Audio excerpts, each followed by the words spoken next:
também vou entrar nesse assunto da questão do debate da reforma política, mas antes eu quero aqui fazer algumas considerações acerca da conjuntura que nós estamos vivenciando, uma das conjunturas, né, mais adversas, mais duras, né, uma das conjunturas, senadora Vanessa, que numa velocidade sem limites, né, tem trazido prejuízos incalculáveis para a maioria do povo brasileiro. Isso tudo ocorre a partir do momento em que as forças políticas que anularam a soberania do voto popular, que conduziram Michel Temer à presidência da República, prometendo ao povo brasileiro uma tal de uma ponte para o futuro, né? Essa ponte para o futuro eles traduziam com recuperação da economia, emprego, renda, redução da pobreza, investimento em pesquisa e desenvolvimento tecnológico, modernização do Estado e combate implacável à corrupção. Essa era a chamada ponte para o futuro. Na verdade, o que eles estão entregando agora é uma ponte para o abismo, é uma ponte para o passado. Para um passado, inclusive, distante, que nós julgávamos, inclusive, absolutamente superado. Veja bem, a economia em frangalhos, continua aí, em plena recessão. Quantos milhões de desempregados ainda? Mais de 14 milhões de desempregados. O Brasil, meu Deus, depois das políticas de inclusão social, que foram referências para o mundo, Bolsa Família, essas políticas iniciadas no governo do presidente Lula, repito, que foram referência para o mundo em matéria de inclusão social, que tirou os nordestinos, que tirou o povo brasileiro do mapa da fome, o Brasil está voltando ao mapa da fome. Semana passada, de uma tacada só, 543 mil famílias desligadas do programa Bolsa Família. E essas mães de família só tomaram conhecimento disso quando foram lá, para a boca do caixa lá, para receber o Bolsa Família e simplesmente não tinha nada depositado nas suas contas. Foram cortadas, 543. Ciência e tecnologia, proibido falar nisso hoje no Brasil. A redução do orçamento da ciência e tecnologia, mais de 44% de contingenciamento. A legislação trabalhista, senadora Vanessa, aprovaram uma reforma aqui a toque de caixa, disseram, inclusive, que o presidente ia mandar uma medida provisória para cá, né, senadora Vanessa? Revendo alguns pontos da reforma trabalhista que os próprios senadores e senadoras que votaram aquela reforma reconheciam que tinha problemas graves, como, por exemplo, mulher grávida trabalhar em local insalubre e outros. O presidente disse, não, vou mandar uma medida provisória para cá. Quantos dias, senadora Vanessa? 34 dias. Simplesmente, até agora, absolutamente nada. Na verdade, a reforma trabalhista que foi aprovada, essas mudanças na legislação trabalhista, é um retrocesso tão grande que remete ao período da República Velha. E, por fim, né, para coroar a chamada ponte para o futuro, que hoje é uma ponte para o abismo, é uma ponte para o passado, para coroar, você tem o primeiro presidente da história do Brasil denunciado por corrupção durante o exercício do mandato.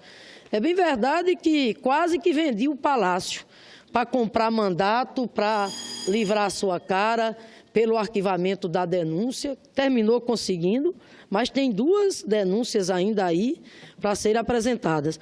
O fato, senhor presidente, é que com a política de austeridade fiscal implementada pelo governo ilegítimo, que congela os investimentos públicos durante 20 anos e anula também por 2 décadas o piso constitucional dos impostos e contribuições vinculados à educação e à saúde, nós estamos, nesse momento, testemunhando retrocessos inimagináveis, como o esgotamento do orçamento das universidades públicas e institutos federais, as consequências, meu Deus, desse contingenciamento brutal do orçamento destinado às universidades e os institutos federais, nós estamos vendo aí obras paralisadas, não tem dinheiro para pagar água, para pagar energia, extinção de bolsas de pesquisa, fechamento de laboratórios, suspensão de projetos de pesquisa, demissão de funcionários terceirizados e etc. Mas a tragédia não para por aí. O descaso do governo Michel Temer e a gestão Mendonça Filho com a educação não tem limites. Semana passada, o Brasil assistiu, indignado, o presidente, quando da sanção da LDO, Lei de Diretrizes Orçamentárias para 2018, o presidente legítimo, nada mais, nada menos, vetou um artigo que trata das metas inscritas no Plano Nacional de Educação 2014-2024, demonstrando, senhor presidente, que esse governo que está aí, repito, derivado do golpe parlamentar, do ataque à democracia, não tem nenhum compromisso, nenhum com o marco legal que deve nortear as políticas educacionais até 2024, que é o nosso Plano Nacional de Educação, a nossa Constituição Cidadã na área da educação. Um plano, senadora Vanessa, eu lembro, debatido em todo o país, 4 anos de debate, ouvindo todos os segmentos da sociedade brasileira, dos representantes dos trabalhadores, o setor empresarial, todas as entidades, e o fato é que terminou sendo esse Plano Nacional de Educação aprovado por unanimidade pelo Congresso Nacional, sancionado à época, sem vetos, pela presidenta Dilma. Ao vetar, portanto, a priorização das metas do Plano Nacional de Educação na Lei de Diretrizes Orçamentárias de 2018, o governo Temer está jogando o Plano Nacional de Educação na lata do lixo, jogando, inclusive, também todo o acúmulo que houve das conferências nacionais de educação, que resultou, repito, nessa conquista extraordinária que foi o Plano Nacional de Educação, onde já se viu, de repente, um governo simplesmente tirar do orçamento a educação. Na verdade, quando o governo Temer veta o artigo da LDO, que trata do Plano Nacional de Educação, senadora Gleisi, ele está em sintonia com o que fez na emenda 95, quando lá também retirou a educação do orçamento ao congelar pelos próximos 20 anos os investimentos nessa área, inclusive tirar o piso mínimo para essas áreas. Isso não pode ficar assim, senadora Lides. Esse Congresso tem que se levantar, tem que se posicionar. Isso é um desrespeito. O Plano Nacional de Educação, repito, não é uma agenda qualquer. É uma agenda estruturante, decisiva para o presente e o futuro desse país, aprovado por unanimidade por esse Congresso Nacional. Por isso que nós, da bancada do Partido dos Trabalhadores, temos denunciado isso aqui, estamos conclamando as entidades, os professores, estudantes, toda a sociedade brasileira, para exigir do Congresso Nacional a derrubada desse veto pelo simbolismo que ele tem. Isso é um ato, além de irresponsável, antipedagógico, o ato desse governo ilegítimo de tirar da LDO a educação, vetando as metas do Plano Nacional de Educação.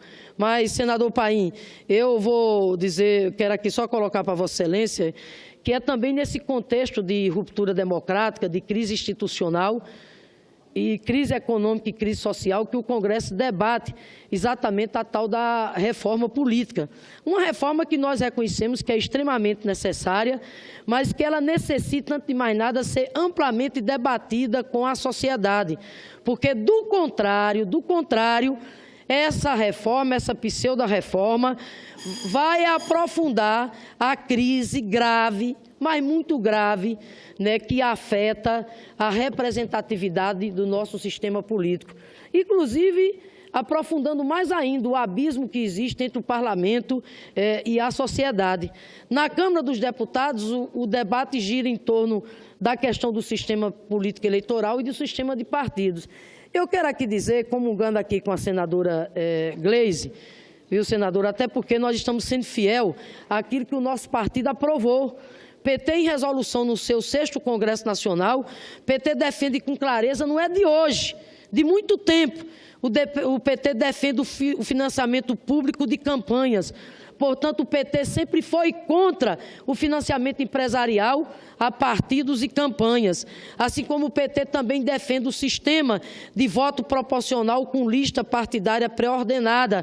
Assim como o PT defende a cláusula de desempenho, federações partidárias. Assim como o PT defende, repito, uma lista partidária pré-ordenada alternada entre homens e mulheres, porque o PT defende uma reforma política que tenha um olhar de gênero, uma reforma política que inclua mecanismos para promover a participação política das mulheres. Então, senador Paim, quero, portanto, aqui dizer a Vossa Excelência que, por exemplo, essa questão do financiamento de campanha, volta aqui a colocar o PT, historicamente, o PT sempre foi contra o financiamento empresarial e, portanto, vou concluir, senadora Gleisi, a favor do financiamento público. E quero dizer que eu sei que o senador Jorge Viana, assim como outros que falaram aqui há pouco, ao chamar a atenção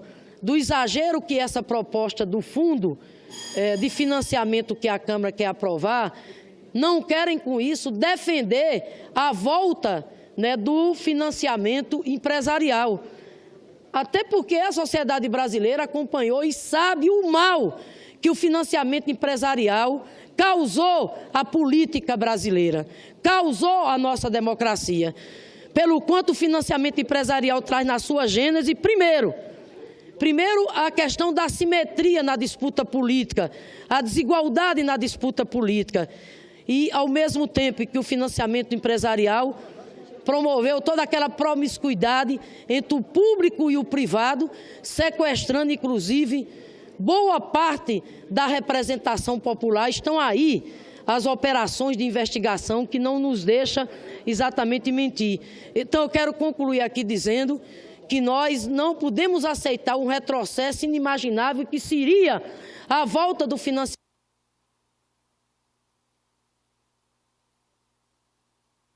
E reafirmar o financiamento público de campanha, agora não esse valor que a Câmara está aqui apresentando, 3,5 bilhões. Isso é um exagero.